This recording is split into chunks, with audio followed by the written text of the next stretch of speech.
Hello students, our today's topic is test tube baby and in vitro fertilization।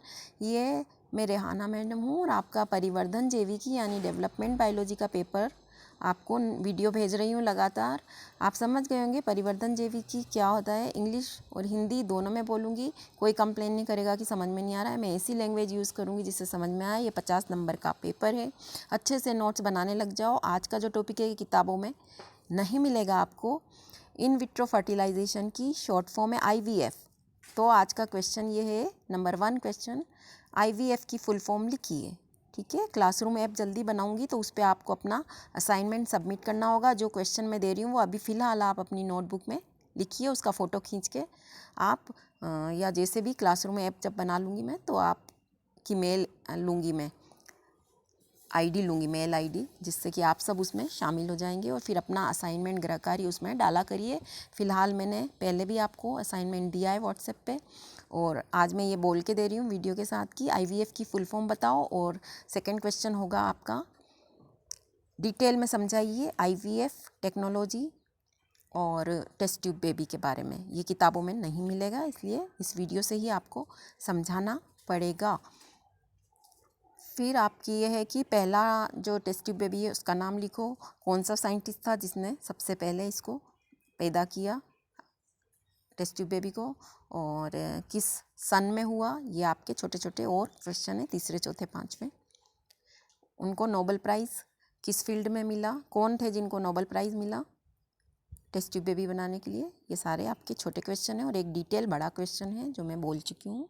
अब आप देखिए test tube baby और IVF या in vitro fertilisation, निषेचन।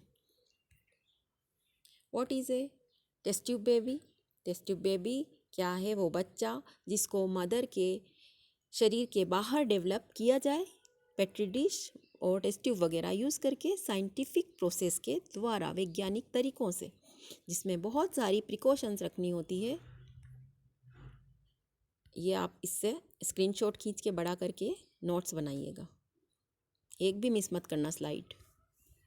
The first test tube baby, कौन था first test tube baby?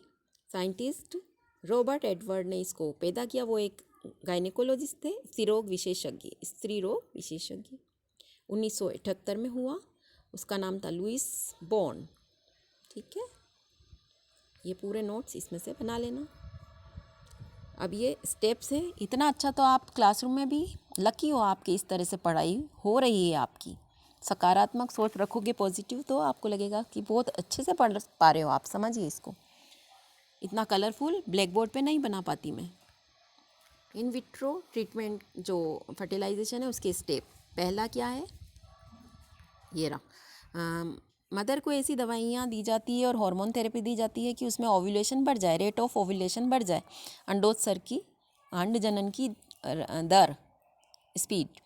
फिर अंडों को कलेक्ट कर लिया, सेकंड स्टेप है ये, अंडों को कलेक्ट कर लिया। थर्ड स्टेप है स्पर्मेटोजेनेसिस की रेट भी बढ़ा दी मेल में और स्पर्म कलेक्ट कर लिए। अब चौथी स्टेप है, इनको साथ रख दिया जिससे कि निषेचन हो जाए। ये चौथी स्टेप में अंडों और स्पर्म को साथ रख दिया, शुक्राणु को।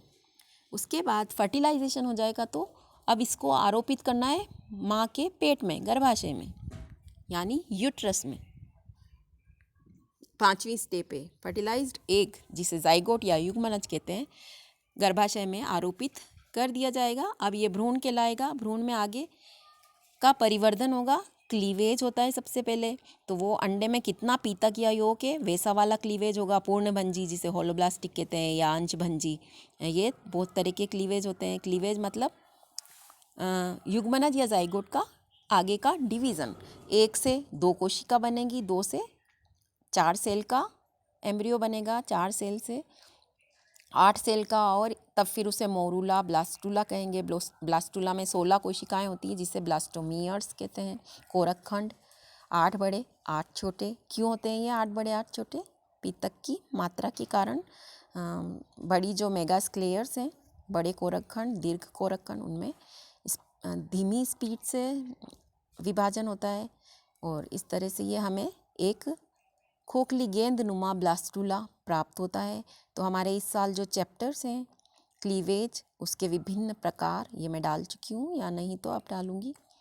क्लीवेज के प्रकार, क्लीवेज की सतह, विदलन किसकी सतह पे होता है। ये एक बड़ा क्वेश्चन आपके एग्ज़ाम में आता रहा है पिछले सालों में, तो आप इसका पूरा एक अच्छा क्वेश्चन तैयार कर लेना आंसर अपनी नोटबुक में कि क्लीवेज।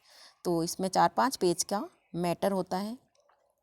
किताबें खरीद लीजिए उसमें से और वीडियो देख देख के अपने नोट्स बना के याद कर लीजिए कि क्लीवेज कितने प्रकार का होता है, कितनी सतह हैं क्लीवेज के, विभिन्न प्लेन्स क्या हैं, विभिन्न अक्ष क्या हैं। उसके बाद क्लीवेज के बाद हमें ब्लास्टुला प्राप्त हो गया। तो ब्लास्टुला का पूरा एक चैप्टर है कोरक भवन का कि कितने प्रकार के ब्लास्टुला होते हैं, किस जंतु में कौन सा प्रकार का ब्लास्टुला होता है और ब्लास्टुला की संरचनाएं क्या हैं।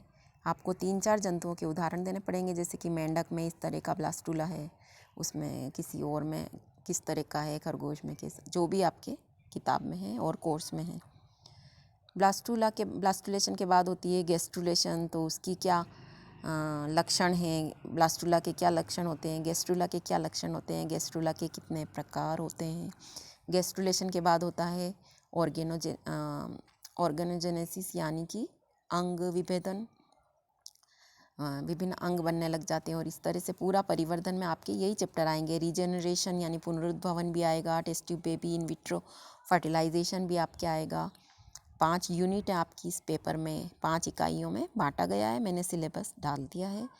जो बच्चे नए एडू हैं वो अपने दूसरे ग्रुप मेंबर से पर्सनली सिलेबस और जो पहले जो मैंने वीडियो डाले हैं वो वापस से पर्सनली अलग से मंगवा लें। व्हाट इज़ द प्रोसेस, जो आपकी 5 स्टेप थी ना फ़ोटो में, चित्र में, उसी को समझाया गया है। तो चित्र भी बनाना होगा आपको जब ये प्रश्न आएगा आपके कि टेस्ट ट्यूब बेबी और IVF ट्रीटमेंट को समझाइए, तो पूरा ये आपका आज का वीडियो उसको कवर कर लेगा। देखो स्टेप 1 है एग स्टिमुलेशन। इसके विभिन्न ये पॉइंट हैं कि कैसे किसी पेशेंट को जिसके बच्चे नहीं होते हैं उसको दवाइयाँ दी जाती है, हार्मोन थेरेपी दी जाती है और इंक्रीज़ किया जाता है अंडोत्सर्ग को। ये सारा समझा रखा है। ये कुछ भी आपके लिए छोड़ने का नहीं है, सबसे नोट्स बनाइए अपने। व्हाट इज़ द प्रोसेस, ये प्रोसेस सेकंड स्टेप है। फर्स्ट हमने उधर पढ़ा दी थी। तो ये अल्ट्रासाउंड की जाती है और क्या क्या किया जाता है एग रिट्रीवल में समझाया गया है। व्हाट इज़ द प्रोसेस, आपके आगे की क्लासेस में इंग्लिश ही ज़्यादा टर्म यूज़ होगी। साइंस लिया आपने तो इंग्लिश से घबराएं नहीं, बहुत आसान है, हिंदी से भी आसान है। ठीक है, कोई कंप्लेन ना करें कि हिंदी में और इंग्लिश में मैं इतना मिक्स लैंग्वेज बोल रही हूँ। Culture of fertilisation in embryo, ये पूरा इसमें समझा दिया गया स्टेप 3 में। व्हाट इज़ द प्रोसेस, ये प्रोसेस ही चल रहा है जिसमें स्टेप 4 आ गई है, transfer of egg and quality of embryo. ठीक है, एम्ब्रियो ट्रांसफ़र किस तरह किया जाता है, डॉक्टर्स करते हैं इसको, क्या क्या कैथर एंड पुश करा जाता है, ये सारा इसमें से अपने नोट्स बना लीजिएगा।